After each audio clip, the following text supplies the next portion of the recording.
നീ പോയി ബില്ല് സെറ്റിൽ ബില്ലെടുത്ത് room vacate ചെയ്യാണ്.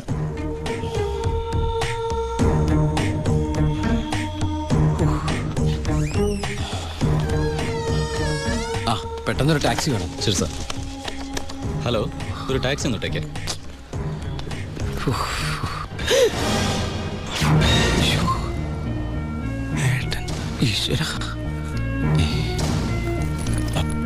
ഏട്ടാ,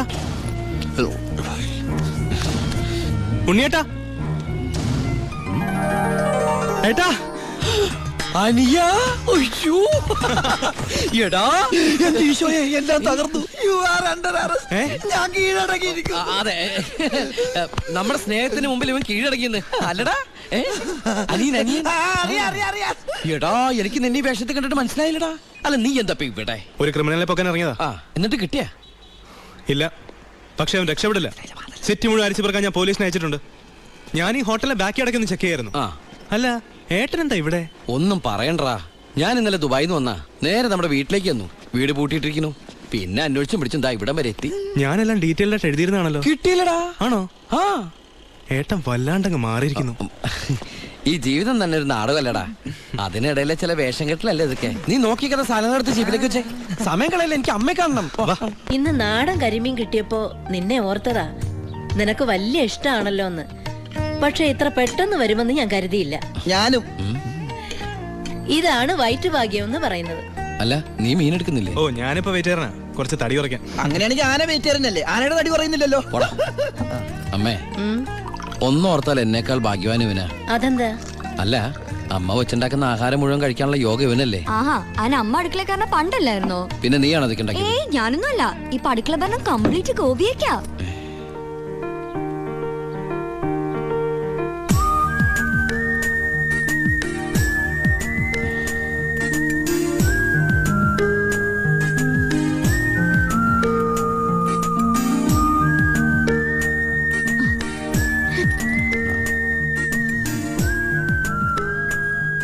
എന്നിട്ട് പുതിയ പാചകക്കാരി ഇങ്ങോട്ടൊന്നും കണ്ടില്ലല്ലോ.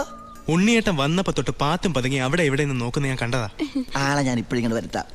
അടുക്കള നിൽക്കണ ചേച്ചി, ഇതിന് പുളിശ്ശേരി ഇങ്ങ് അടുത്ത്.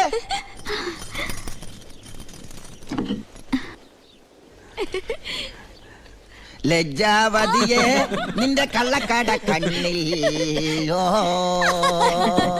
ഒന്നും മിണ്ടായിരടാ. അയ്യോ, പുളിശ്ശേരി ചോദിച്ചത് ഞാനാ.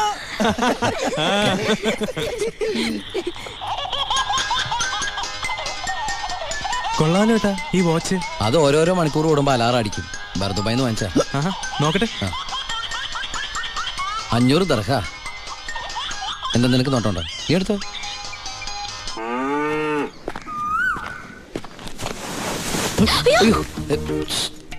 പേടിക്കണ്ട, ഒറ്റയ്ക്കൊന്നും മിണ്ടാൻ വേറെ മാർഗമില്ലാത്തോണ്ട് നേരത്തെ കയറി ഇരുന്നതാ. ആരെങ്കിലും കാണും. ഏയ്, ഇവിടെ ആര് വരാനാ? നിങ്ങൾ പേടിക്കണ്ട, ഇവിടെ ആരും വരാതെ ഞാൻ നോക്കിക്കോളാം. ഇവനെങ്ങനെ എന്റെ ഉള്ളിൽ കയറി? എടാ, നീ പതുങ്ങി പതുങ്ങി എന്റെ അകത്തേക്ക് കയറണ കണ്ടപ്പോ എന്താണെന്ന് അറിയാൻ വേണ്ടി ഞാൻ പിറകെ കയറിയതാ. നിന്നെ പ്രദേശത്ത് കണ്ടുവരുന്നത്. അയ്യോ, ഞാൻ പോകാട്ടോ. അല്ല, ഒന്ന് നിന്ന് അകത്തിരുന്നാ പ്രേമിക്കുന്നത്. കാര്യം പറയട്ടെ. ഇങ്ങ് വാ.